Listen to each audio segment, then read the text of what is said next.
तो अब मैं आपके साथ डिस्कस करूंगा क्वेश्चन नंबर 18। ये भी इंपॉर्टेंट नहीं है, बट जैसा कि मैंने आपको कमिटमेंट करा है कि मैं एक एक क्वेश्चन बताऊंगा, तो मतलब मैं एक एक क्वेश्चन बताऊंगा, एक भी नहीं छोड़ूंगा। समझिए, थोड़ा टाइम लगेगा, बट हाँ हो जाएगा। अब ये क्वेश्चन नंबर 18 देखो क्या है। The sum of fourth and eighth term of an AP is 24। Fourth और एट्थ टर्म का जो सम है वो 24 है। तो इसका मतलब A4 plus A8 is equal to 24, ये है। उसके बाद है sum of sixth and tenth term. इसका मतलब A6 और A10, ये दोनों का सम 44 है। अकॉर्डिंग टू द क्वेश्चन समझ में आ रहा है? ठीक। उसके बाद find the first three terms of this AP. तो आपसे बोला कि A1, A2 और A3, ये तीनों टर्म्स आपको बताना है कि क्या होगा। क्वेश्चन देखिए, जब A4 और A8 मालूम है कि 24 है, this A4 can be written as A plus 3D और A8 can be written as A plus 7D, that is equal to 24। A plus A कितना हो जाएगा 2A, 3D plus 7D 10D, that is equal to 24।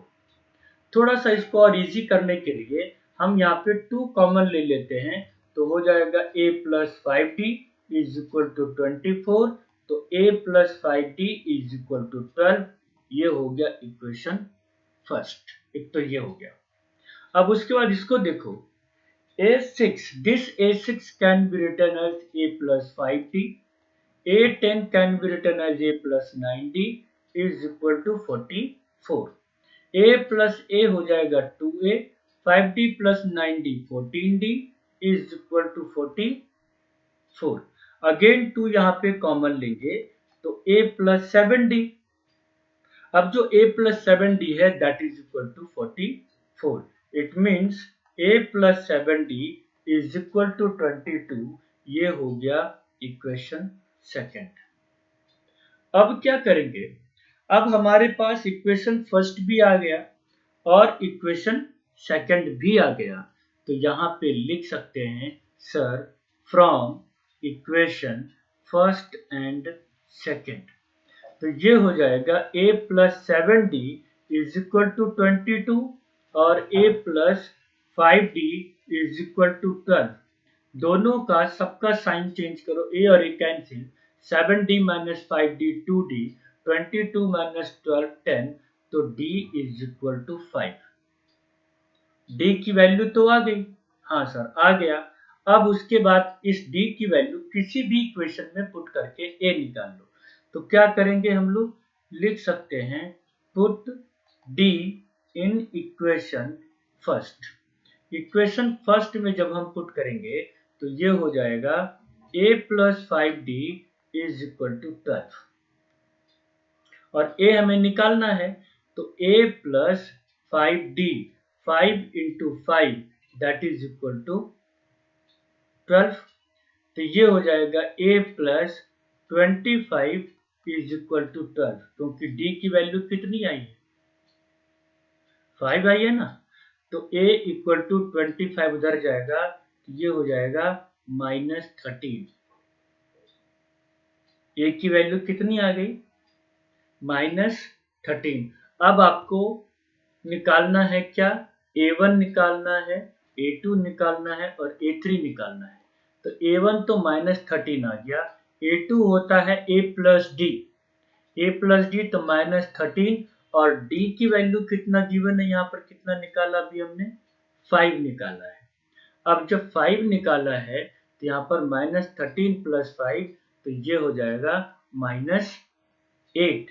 A3 कैसे निकालेंगे, तो A plus 2D, A -13 plus 2 into D मतलब 5, -13 plus 2 5 जा 10, that is equal to -3।